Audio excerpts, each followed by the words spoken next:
Sebab itu mulut lidah kami memuji dan menyembah-Mu.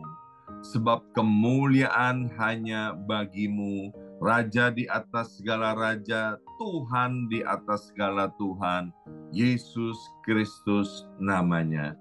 Mari kita berdoa bersama-sama, ulangi seperti apa yang saya ucapkan. Bapa kami yang ada di dalam surga, Bapa kami yang ada di dalam surga, dikuduskanlah nama-Mu, dikuduskanlah nama-Mu, datanglah kerajaan-Mu, datanglah kerajaan-Mu, jadilah kehendak-Mu jadilah kehendak-Mu di bumi ini seperti di dalam surga. di dalam surga. Bapa yang baik, Bapa yang baik, berikanlah kami pada hari ini berikanlah kami pada hari rezeki yang menjadi bagian ini kami yang menjadi bagian secukupnya, secukupnya, cukup untuk cukup untuk memberikan pinjaman memberikan pinjaman kepada banyak bangsa, kepada banyak sedangkan kami sendiri tidak punya pinjaman, cukup untuk menjadi saksi Tuhan, mulai dari Yerusalem, Yudea, Samaria, sampai ke ujung-ujung bumi. Cukup untuk menjadikan semua bangsa murid Kristus dan membaptis mereka dalam nama Yesus. Terima kasih Bapa untuk rezeki yang secukupnya, dan ampunilah dosa-dosa kami, ampunilah kesalahan kami, seperti kami pun mengampuni orang-orang yang bersalah kepada kami. Dan janganlah masukkan kami ini ke dalam pencobaan, tetapi bebaskanlah kami dari segala yang jahat, sebab Engkaulah yang empunya kerajaan, kuasa, dan kemuliaan sampai selama-lamanya. Dalam nama Tuhan Yesus, kami sudah berdoa. Haleluya, haleluya. Mari Bapak Ibu sekalian, sekarang kita bersama-sama secara serempak dan serentak kita akan menggemakan Mazmur 91 dengan suara yang keras, dengan suara yang lantang, dari tempat kita masing-masing. Alkitab berkata, mati dan hidup dikuasai oleh lidah. Siapa suka menggemakannya akan memakan buahnya. 2, 3. Mazmur 91. Orang yang duduk dalam lindungan yang maha tinggi dan bermalam dalam naungan yang maha kuasa akan berkata kepada Tuhan, tempat perlindunganku dan kubu pertahananku, Allahku yang kupercayai. Sungguh Tuhanlah yang akan melepaskan aku dari jerat penangkap burung dan dari penyakit sampar yang busuk. Dengan kepaknya Tuhan akan menudungi aku. Di bawah sayapnya aku akan berlindung. Kesetiaan Tuhan ialah perisai dan pagar tembok. Amin, amin, amin. Terjadi di dalam nama Tuhan Yesus. Aku tak usah takut terhadap kedahsyatan malam, terhadap panah yang terbang di waktu siang, terhadap penyakit sampar yang berjalan di dalam gelap, terhadap penyakit menular yang mengamuk di waktu petang. Walau 1.000 orang rebah di sisiku dan 10.000 di sebelah kananku, tetapi itu tidak akan menimpa aku. Aku hanya menontonnya dengan mataku sendiri dan melihat pembalasan terhadap orang-orang fasik. Sebab Tuhan ialah tempat perlindunganku, yang maha tinggi telah kubuat tempat perteduhanku. Amin, amin, amin. terjadi di dalam nama Tuhan Yesus.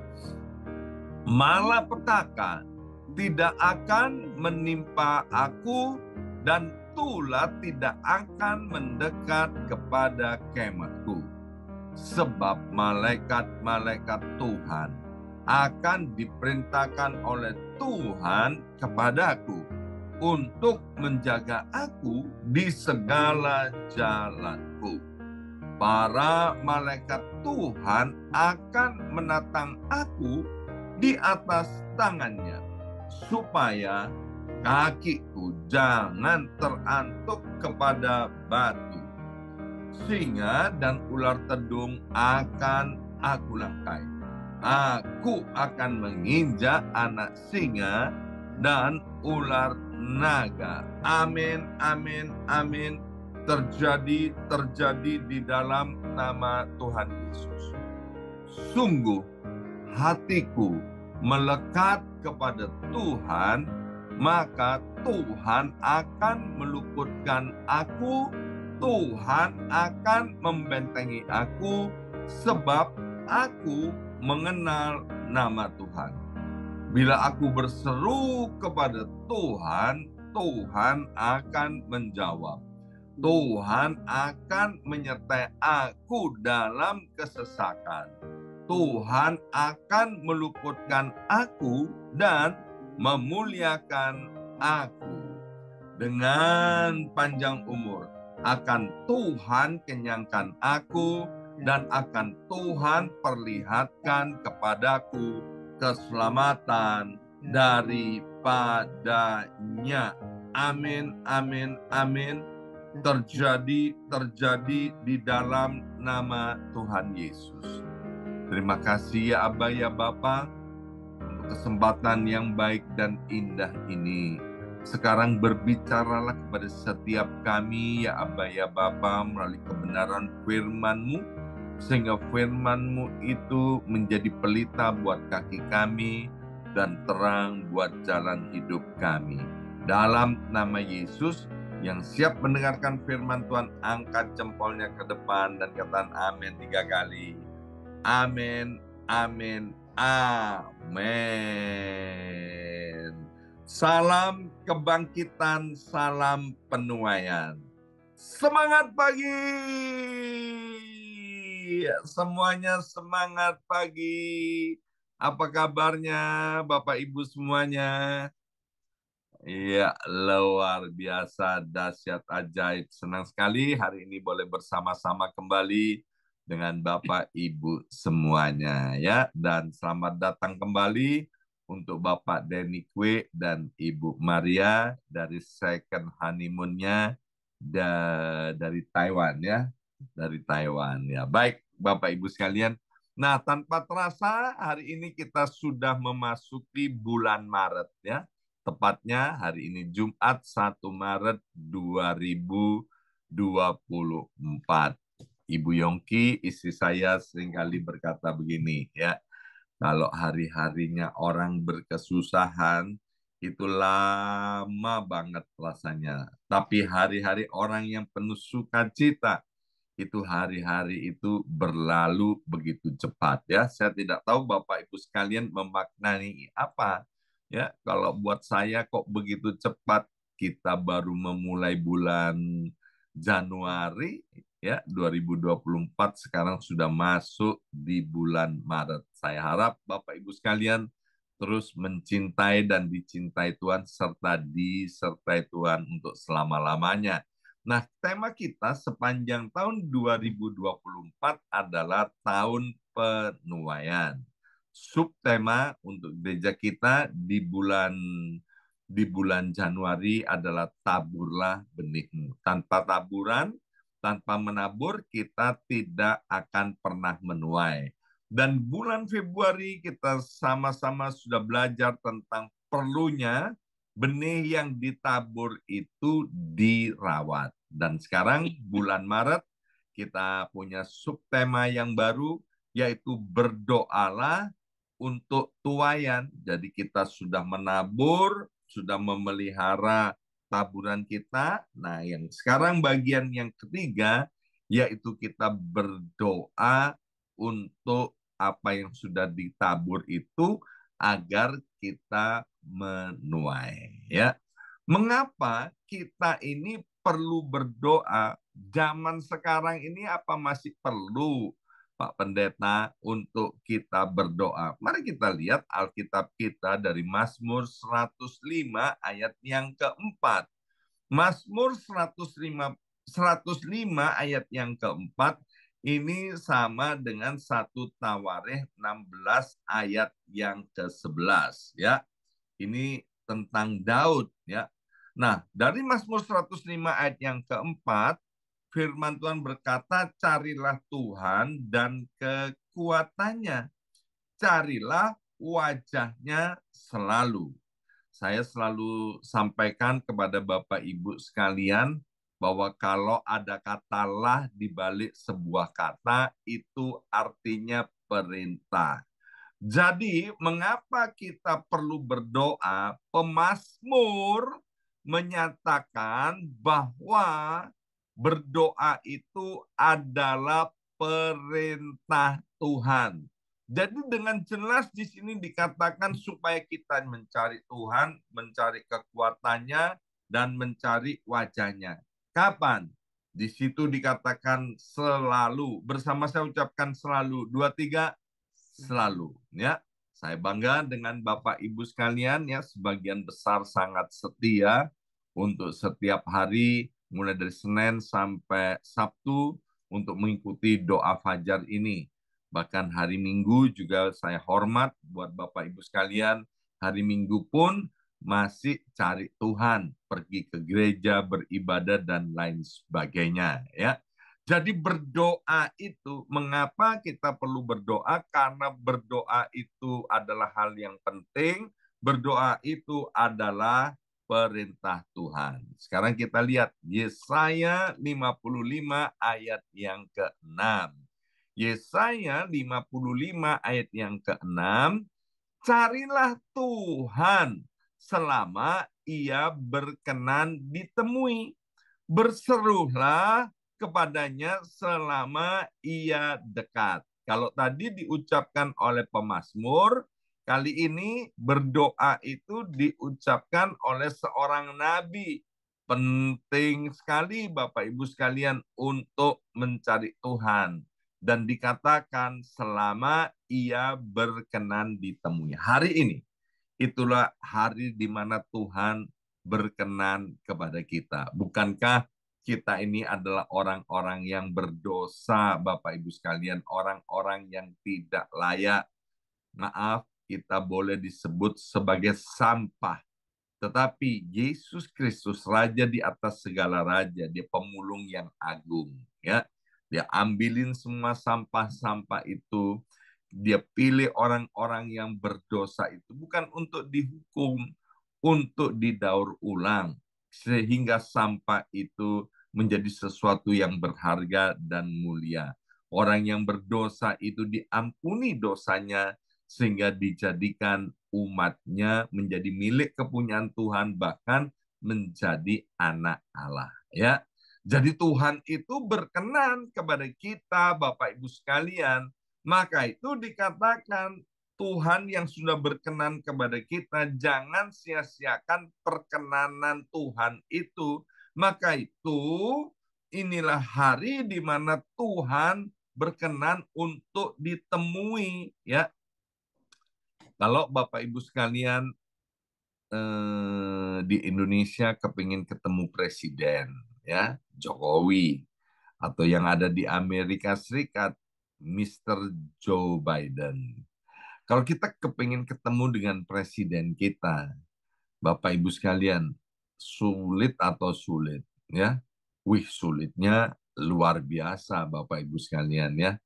Tetapi kalau presiden itu yang cari kita, oh alangkah gampangnya. Dan di sini dikatakan Tuhan itu lagi open house nih, lagi buka pintunya lebar-lebar, dia berkenan untuk ditemui. Maka itu jangan sia-siakan kesempatan yang Tuhan berikan.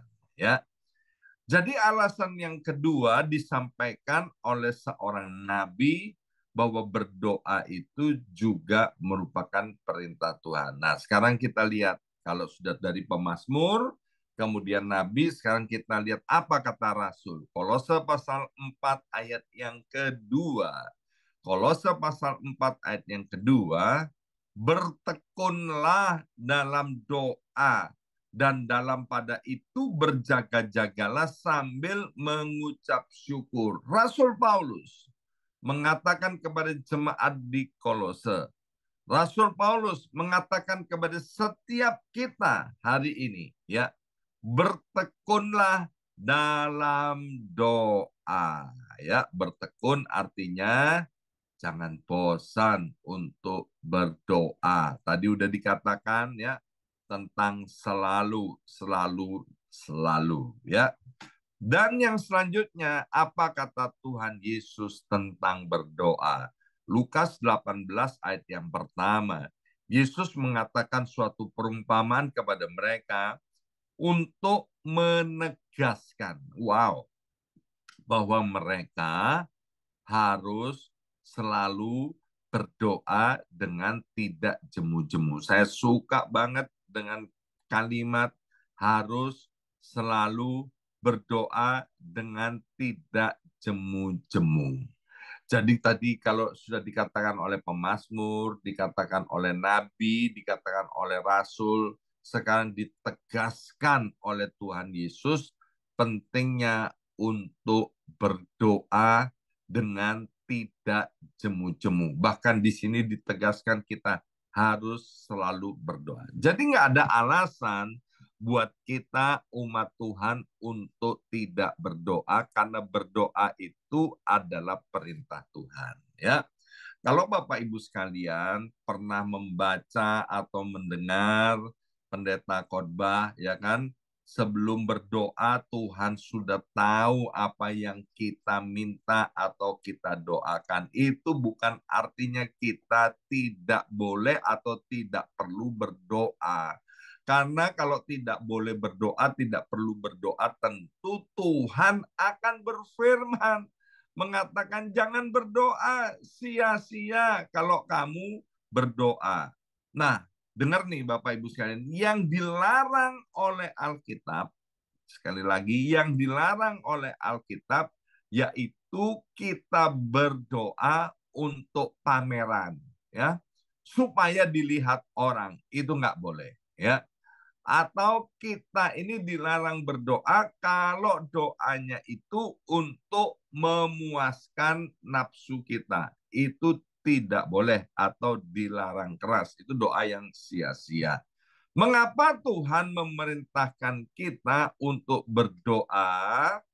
Karena Tuhan itu ingin bersekutu dengan kita, ciptaannya yang paling mulia.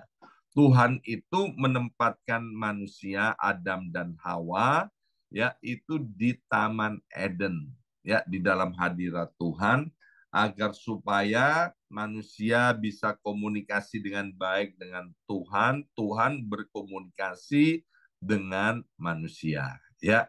Itu memang adalah kehendak daripada Tuhan, Bapak Ibu sekalian ya.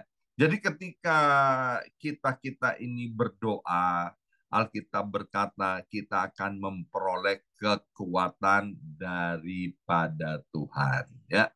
Yang kedua, mengapa kita ini harus berdoa?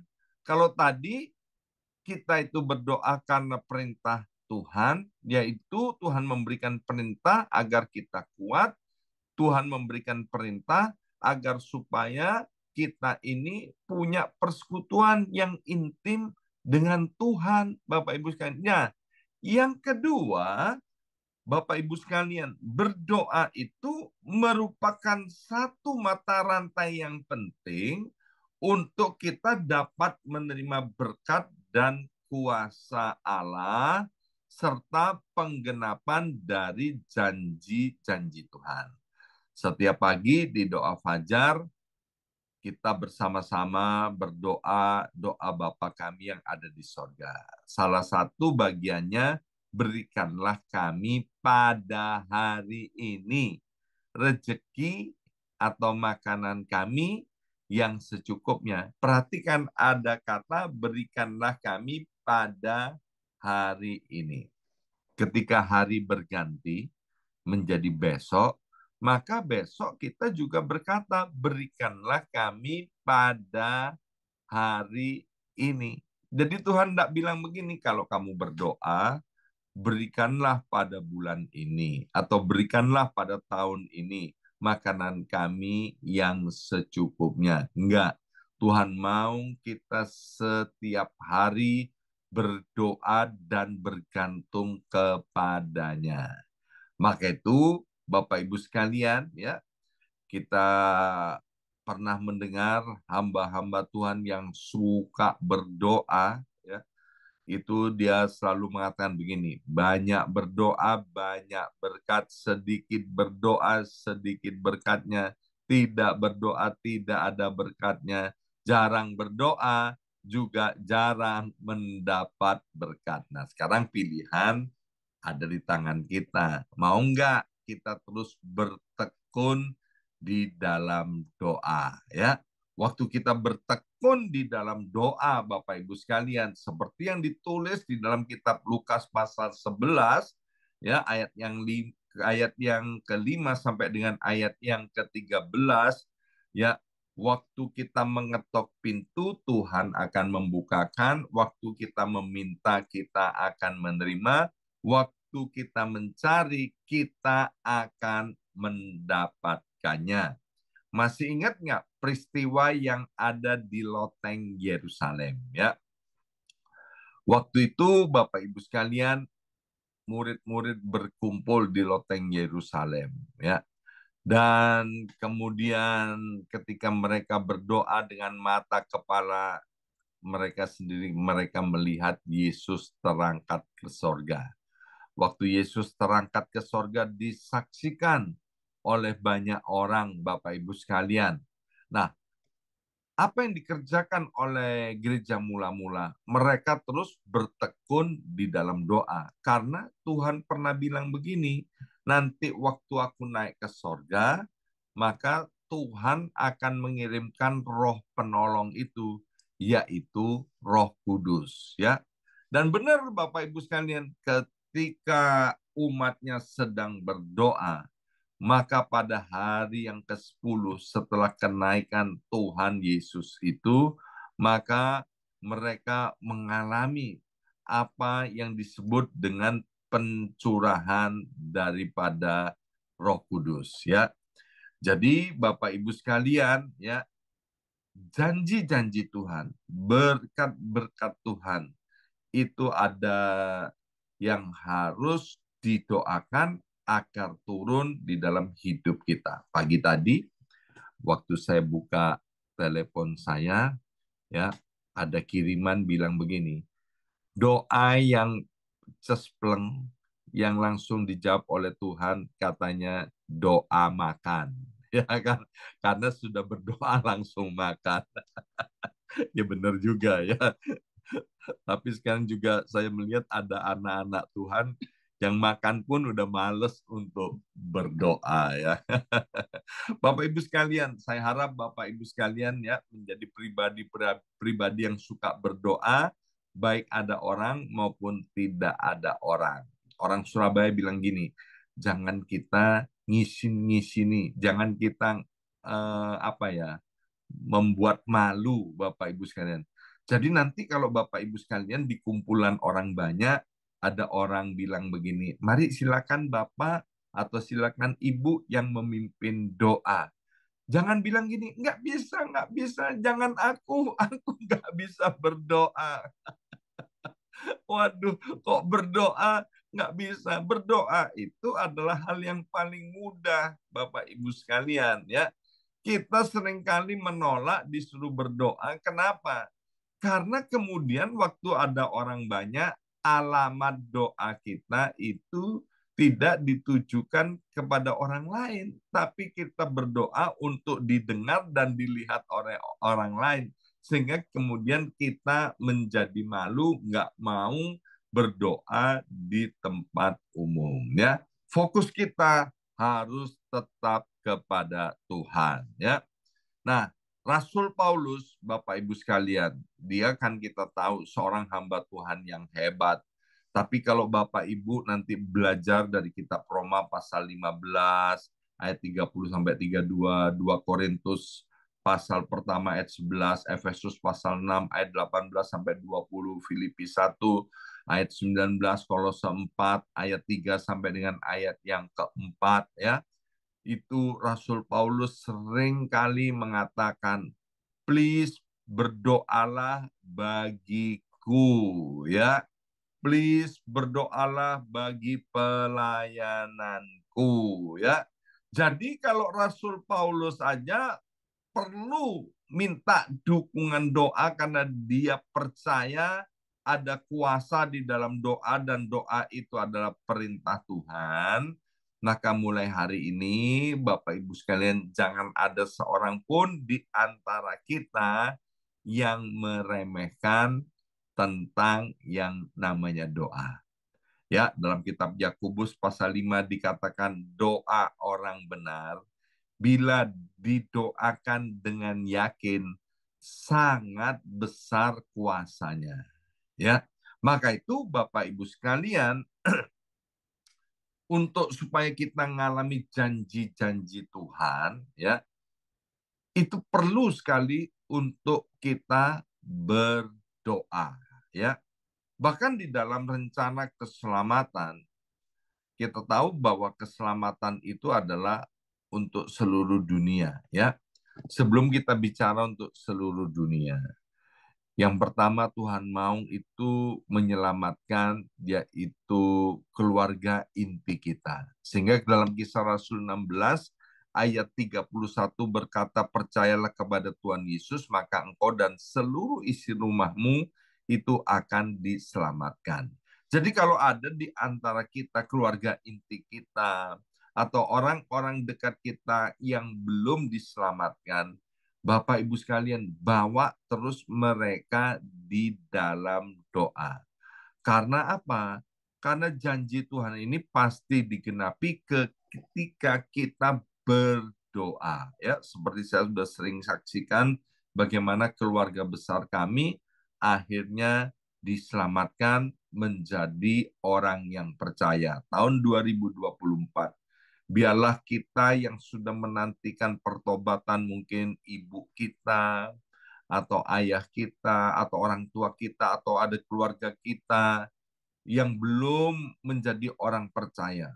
Biarlah kita tingkatkan doa kita, tidak jemu-jemu, sehingga mereka juga mengalami keselamatan, dan kita juga melihat janji Tuhan itu digenapi. Ya, nah, apa syarat-syarat untuk berdoa itu supaya doa kita itu tidak sia-sia, supaya doa kita itu kata orang Indonesia cespleng, ya.